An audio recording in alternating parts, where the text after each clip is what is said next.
aqui para vocês. Essas pessoas que eu preciso confiar, esses conselheiros, é ideal que eu escolha pessoas que eu confio porque são pessoas próximas a mim? Como que eu faço essa escolha de quem vai me aconselhar?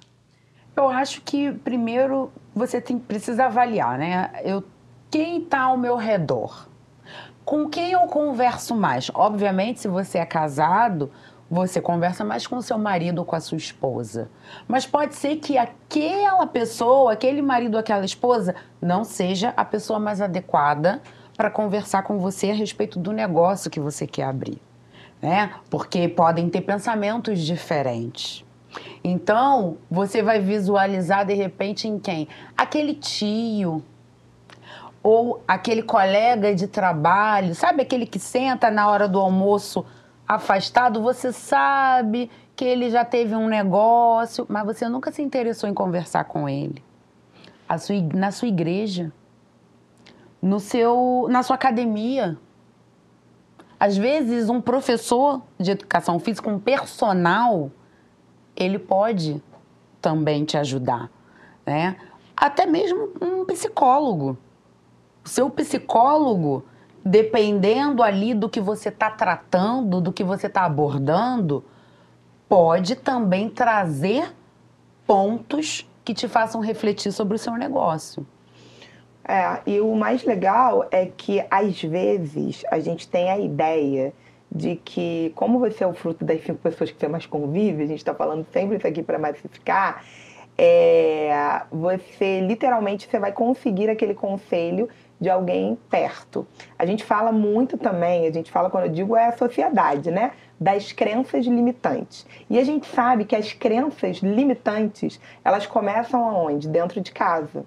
Começam na formação. Então, verdade, infelizmente, muitas das vezes, você não vai ter em casa alguém que vai te ajudar a romper a barreira, a romper a crença que foi criada dentro da sua casa. E, gente, isso aqui não é uma bandeira dizendo, em casa você não vai conseguir. Muito pelo contrário, a minha mãe é uma pessoa que, na minha infância, por conta do tipo de trabalho que ela tinha, por conta do tipo de criação que ela tinha, ela não era alguém que fazia uma validação o tempo inteiro comigo.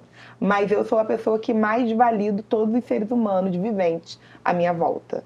Então, mas hoje a minha mãe é a minha inspiração, sempre foi. Durante a infância, durante a adolescência, durante a vida adulta, por conta da história de vida dela.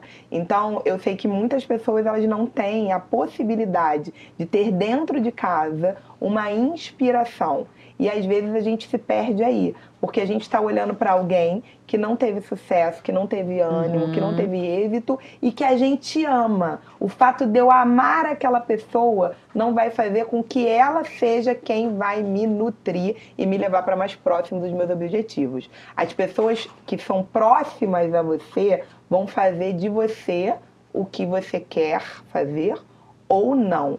Mas o próximo não quer dizer, sinceramente falando, aquela pessoa que você mais ama. Tem mentores hoje, pessoas que eu admiro o trabalho, mas eu não acredito na vida pessoal delas. Eu pego só aquilo que me nutre, mas eu não acompanho o dia a dia delas. Eu não sou seguidora delas. Eu sei de histórias, inclusive por conta da área jurídica, que me levam a crer que ela não tem o caráter que eu quero seguir. Mas aquilo que ela for ensinar na área empresarial, eu vou ouvir, mas ela não vai ser minha mentora. A gente tem que ter muito cuidado para usar mentores que você não acredita no caráter da pessoa. Não dá para separar. CPF é CPF, CNPJ é CNPJ. Mas dentro do CNPJ tem o CPF.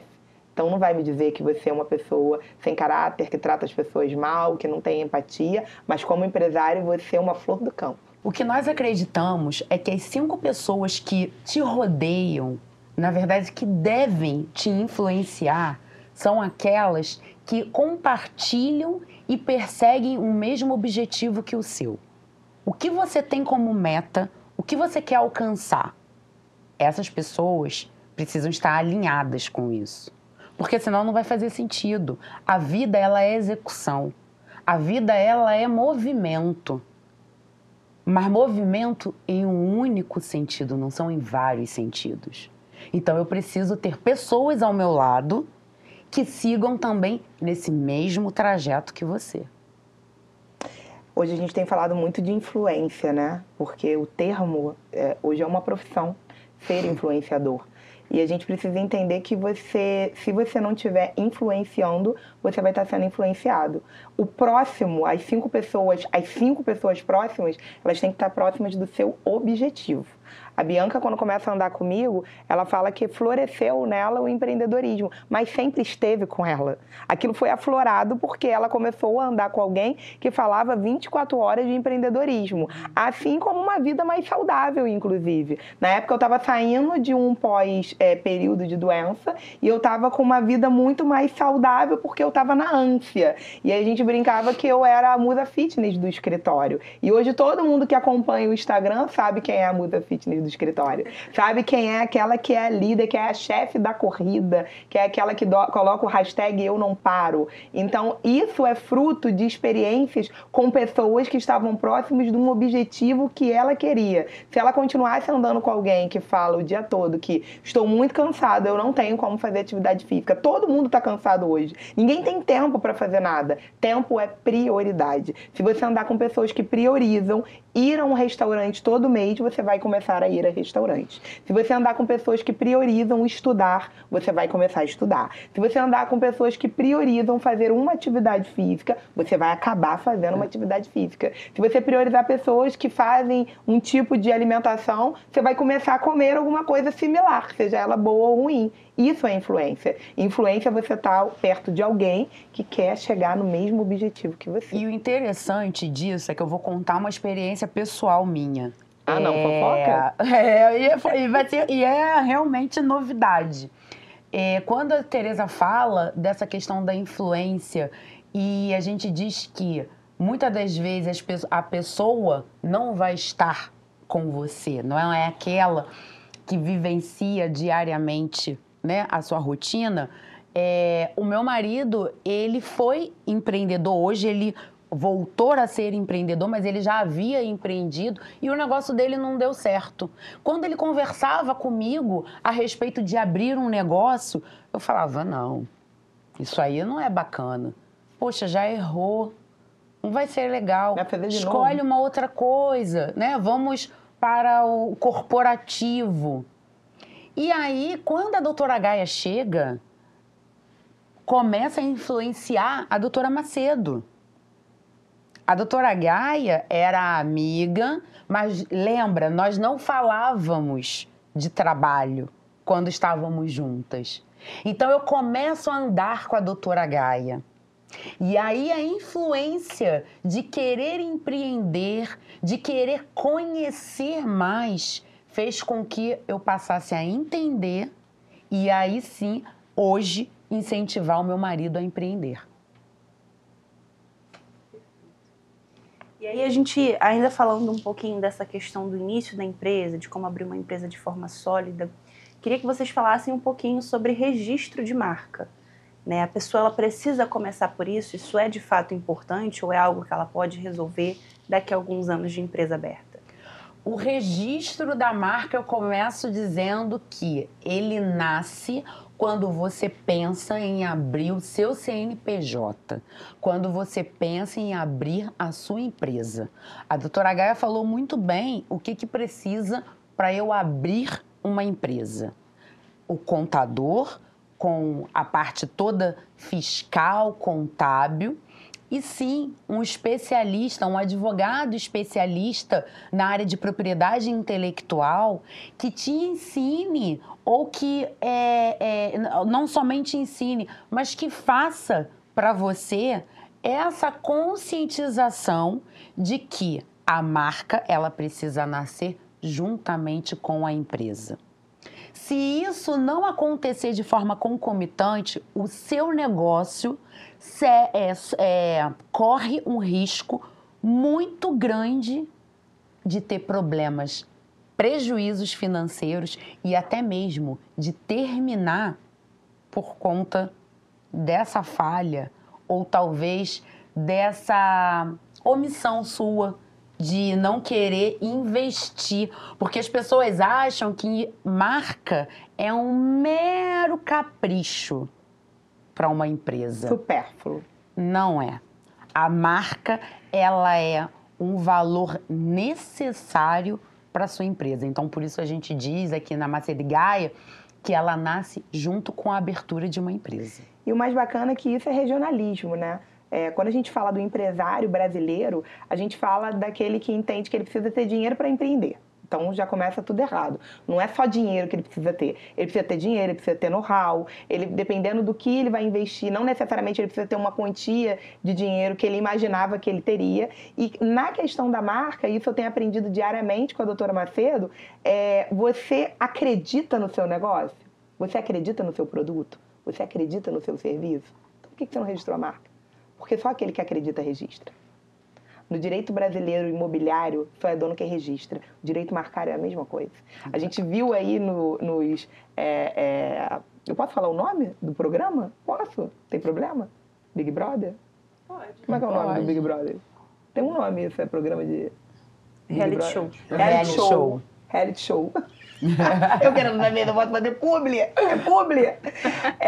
Os reality shows, né, hoje em dia, você vê ali que as pessoas falam alguma coisa, vira um bordão, e aí do nada, do Neida, como dizem por aí, já tem alguém que registrou aquele bordão em algum lugar. Na verdade, não tem alguém que registrou. É a pessoa que escutou aquele bordão, viu que vai dar certo, viu que vai sair, viu que as grandes empresas varejistas vão comprar aquele bordão, e ela corre lá e registra, porque o dono é aquele que primeiro registrou. Então, o empresário brasileiro, por isso que eu falei que é um problema de regionalismo, ele precisa entender que o negócio dele, se ele acredita, ele precisa, é a famosa frase de que, frase não, que era quase um conto, né, que falavam que o dono da Coca-Cola não tomava outra coisa que não fosse Coca-Cola. Como é que você é dono de um restaurante, mas você almoça todo dia no restaurante do vizinho? Uma coisa é você ir de vez em quando para ver o que a concorrência está fazendo.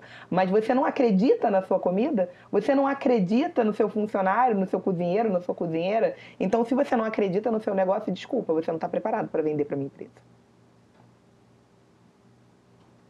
Frase forte. Várias. Gabriel. O Gabriel é sonoplastia, cara. Mas não é, gente? O Gabriel é total sonoplastia. Mas isso é super comum. As pessoas, literalmente, elas acham que... Eu já escutei isso e eu já fui essa pessoa. Quando tiver dinheiro, você vai registrar a marca. Porque você não acredita na sua marca. E a tributação, os impostos, as taxas para pagar, não são esse absurdo que as pessoas imaginam. Porque eu acho que a pessoa imagina assim, eu tenho que ter 10, 25, 30 mil reais para registrar. E não é. E você parte ainda daquelas pessoas que não sabem ou não conhecem uma marca. Porque nós temos nesse Brasil que é enorme, aqueles que conhecem, mas não fazem, e aqueles que não conhecem. Sim. Então, o que nós, especialistas, costumamos dizer que registrar uma marca precisa ser uma cultura. Primeiro, uma cultura. Por quê? Nossa, porque eu preciso ensinar as pessoas a conhecerem, a buscarem entender o que é uma marca. Exato. Tendo essa cultura, vestindo-se dessa cultura, é fácil. Porque aí eu vou falar até pro meu concorrente. E aí, você já registrou a tua marca? Cuidado, porque senão vai aparecer um ladrão e vai roubar. Porque é isso que está acontecendo hoje.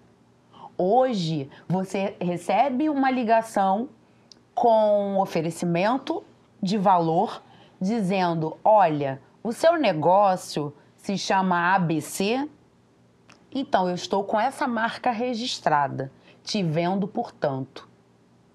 E a ABC já está no mercado há muito tempo. Mas não acreditava no negócio dela, porque é uma dinâmica de crença limitante. A pessoa pode ouvir a gente falando aqui e falar, tá falando besteira, eu acredito no meu negócio, eu não registrei porque eu não tinha dinheiro. Será que você acredita no seu negócio? Será que você acredita no seu negócio? Eu não estou dizendo isso de ontem. Eu tenho quase mais de 20 anos empreendendo. E eu já fui essa pessoa. Então, eu tenho liberdade e autoridade para falar e lugar de fala para dizer. As pessoas precisam confiar. E eu acredito, inclusive, que quem estiver ouvindo isso aqui pode dar um Google sobre a história do McDonald's e saber o que aconteceu com aquelas pessoas que realmente tiveram a ideia, tiveram um sonho, tiveram a expertise, e se elas estão ganhando dinheiro hoje cada vez que a gente vai comprar um Big Mac. É sobre isso. Contratos, marcas e direito. E acho que isso reflete no geral, assim, porque o empreendedor brasileiro, ele normalmente quer dar um jeitinho para não precisar fazer coisas que ele precisa fazer, né? E nisso, às vezes, ele perde até dinheiro, porque ele não quer arcar com as taxas. A economia boba e a economia boba, né, ignorante.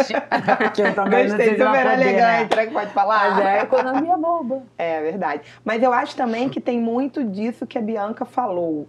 É não saber. O ignorante é aquele que ignora. As pessoas confundem ignorância com, fulano é burro. Não, querido. Ignorar é não ter conhecimento. Quando eu não tenho conhecimento, eu deixo de. E nesse sentido, no sentido comercial, eu deixo de lucrar. Porque às vezes a pessoa não tem conhecimento do quanto aquilo é importante e do quanto ela vai lucrar. Se virar para uma pessoa e falar assim, toma água todo dia, você vai ganhar no final do dia, no final do mês, você vai ganhar R$150. Ela vai tomar a água. Mas as pessoas sabem o quê? Se eu tomar água, eu vou ficar saudável. Aí ela faz uma conexão, não, eu tô super saudável. Aí daqui a pouco ela tá com um problema renal. Mas se ela tomasse água todo dia, ela tava deixando de gastar com remédio. E aquele dinheiro que ela tava gastando com remédio, ela comprava criptomoeda. E daqui a 2, 3 anos, ela se bobear, comprava até um carro. E aí? Tudo é conhecimento. Conhecimento gera prosperidade.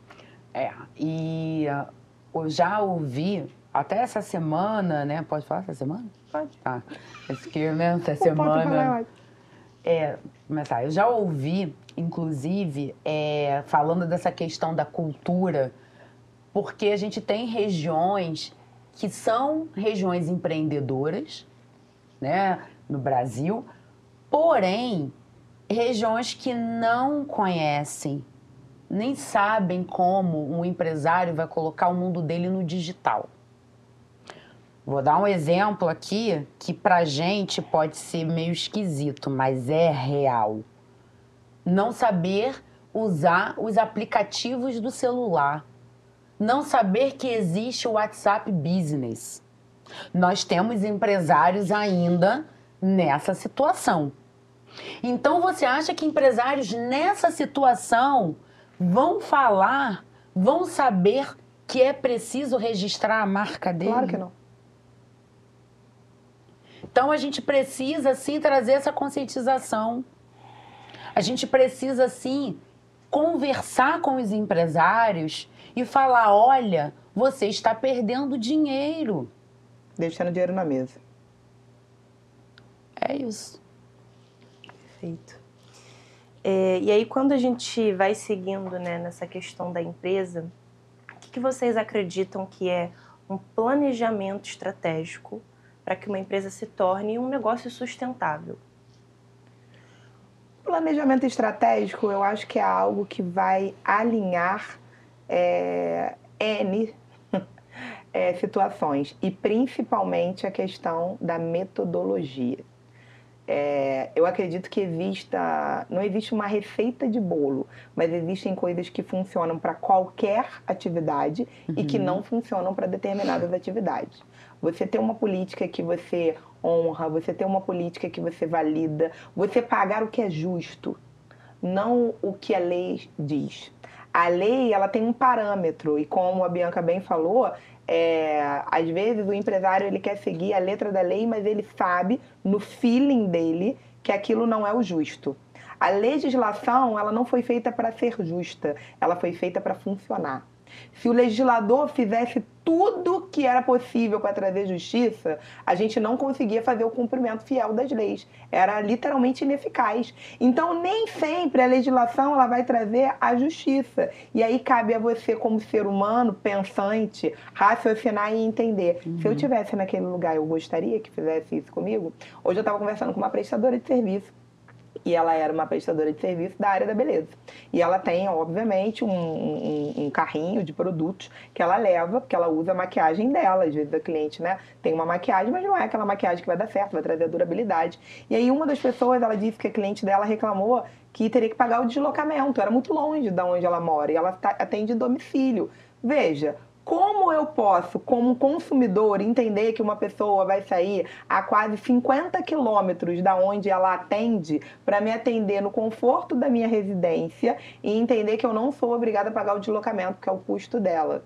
eu preciso entender que não é sempre o que a legislação diz, mas é aquilo que o meu filho humano diz. Eu gostaria de fazer isso? Aí a pessoa perguntou se ela não poderia ir de ônibus, e aí ela falou, poxa, mas o meu produto é um pouco caro, se tiver um assalto. A gente está falando de um país que a gente tem um alto índice de criminalidade. Existem várias outras coisas que aqui são maravilhosas e em outros países não são, mas aqui a gente tem uma realidade, é como se eu estivesse num outro país, que a realidade é chover de repente. Então eu tenho que entender que não é só a legislação. E para eu fazer um planejamento estratégico e principalmente para eu ter lucratividade na minha empresa, eu preciso olhar para cenários que não são tão somente o que diz o Código de Defesa do Consumidor e o que diz o Código Processual Civil, mas o que diz a humanidade que tem dentro de você. Afinal, nós somos seres racionais, né? É verdade.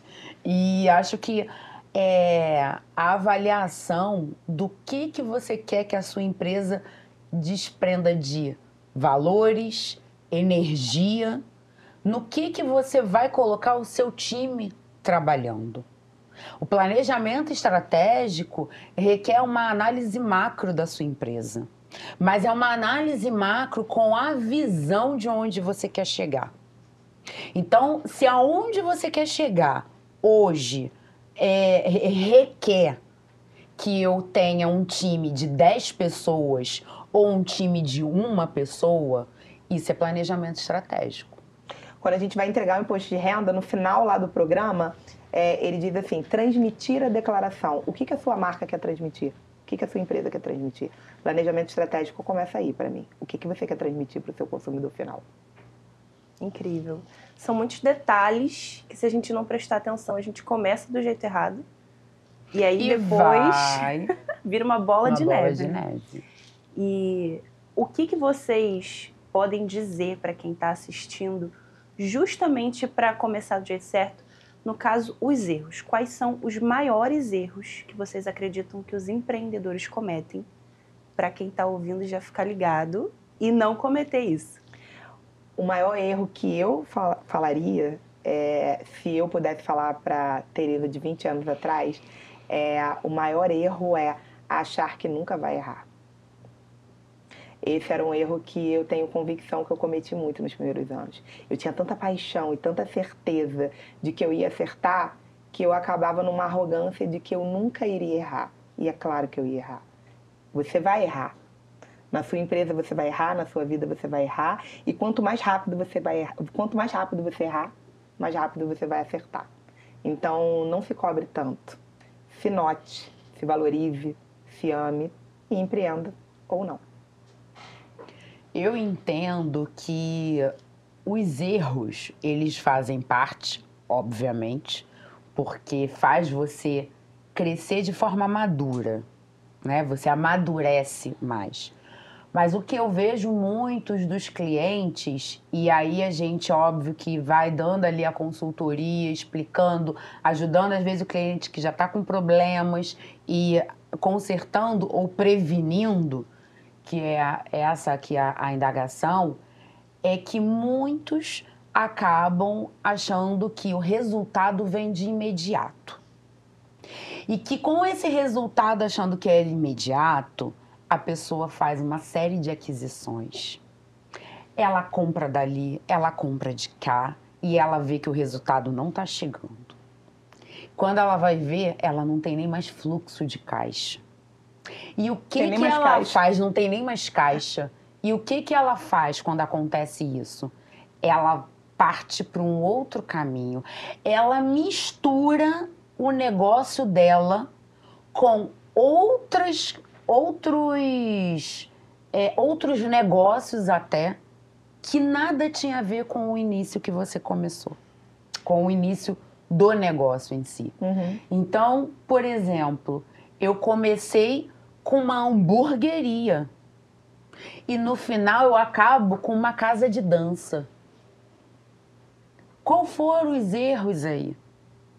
Eu comecei querendo oferecer uma comida. Eu comecei querendo oferecer um hambúrguer. E por que eu terminei recebendo pessoas dançando no meu estabelecimento? Eu abri uma danceteria ou eu abri uma hamburgueria? Se você quer abrir os 2 negócios juntos, não tem problema nenhum. Até porque tem responsabilidades fiscais, jurídicas, que cada negócio vai precisar atender. A danceteria, ela tem um horário que ela precisa fechar. Ela vai até mais tarde, mas ela não termina às 6 horas da manhã. A hamburgueria, você tem exigências sanitárias a serem cumpridas. E quando misturo isso tudo, como é que faz? O negócio tende a ir ao fracasso. Porque fugiu daquilo que você tinha pensado inicialmente. Então, os erros que mais acontecem é você querer ter aquele resultado imediato com um negócio que você tinha pensado, que você tinha colocado como propósito, mas esse resultado não chegou no tempo que você gostaria e aí você corre para um outro caminho. E esse caminho faz com que você realmente naufrague. E aí até venha te traumatizar e não querer empreender novamente. Verdade. Quantas pérolas. Vou desafiar vocês agora, para a gente fechar com chave de ouro. Queria que cada uma deixasse uma chave para quem deseja iniciar a empreender. A minha eu sei qual é. Outro dia eu falei com a minha administradora e com a minha sócia. Esse ano foi um ano desafiador. E esse foi o ano que a gente incluiu um valor nos valores da nossa empresa. E olhando para o meu passado, que eu não consigo mudar, eu percebi que essa chave, posso chamá-la de uma chave, ela é importantíssima para você alavancar o seu negócio. É a fé. Quando eu falo de fé, a pessoa automaticamente... Eu sou uma pessoa cristã, sou uma mulher cristã. Então, a pessoa automaticamente, ela conecta com alguma religião. Mas não. Eu acredito fielmente, tira a Tereza pessoa e a doutora Gaia, empresária, que fé é uma chave importantíssima, independentemente de uma fé religiosa, independentemente de uma fé em algo oculto ou não, mas a fé em si mesmo. Tudo começa na mente. Hoje eu tive uma situação que eu senti muita dor e aí o meu sócio falou pra mim assim, a dor também é mental, né? Aí eu falei, eu vou vencê-la na mente. Porque a fé que você tem vai te fazer mover montanhas e vai te fazer abrir empresas no plural ou fechar empresas. Se você tiver fé em você e no que você está vendendo ou produzindo, você pode ter muito sucesso. Se você não tiver fé no que você está vendendo e produzindo, você não vai ter sucesso. Isso não é um desafio, isso é uma verdade. Isso é biologicamente comprovado e testado, não sou eu que estou falando. Então, tenha fé. Uma das chaves que eu acho que é super importante é a valorização. Você precisa primeiro se valorizar. O empresário que não se valoriza, ele não vai dar conta de valorizar o outro. Então, primeiro eu tenho que me valorizar. Para eu me valorizar, eu vou saber quem eu sou. Eu vou saber qual é o papel do meu negócio. E aí sim, eu consigo valorizar tanto o meu time quanto os meus clientes. Porque os meus clientes também precisam ser valorizados. E como eles são valorizados? Com a qualidade do serviço que eu vou prestar. A atenção que eu vou dar a ele. Para o fazer zelo isso, que eu você vou dar. precisa estar online. A Siri até se manifestou aqui, gente. Olhou pra mim, não falou não, viu? Aquele aqui eu não sei onde é. Te olhou serinho e falou, pô, Quase tirou o Cris da sala agora. Quer viver. O zelo, ele que o empresário tem para com o cliente dele, é uma valorização. Você parabenizar o seu time pela venda e aquela meta alcançada é uma valorização. Verdade. Então, a chave que eu digo hoje, que para mim é muito importante, é a valorização. Que prazer ouvir isso aqui em primeira mão.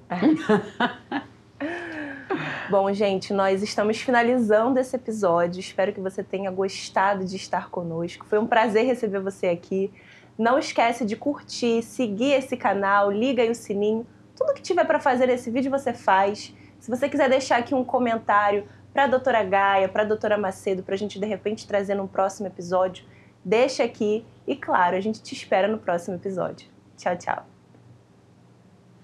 Tchau.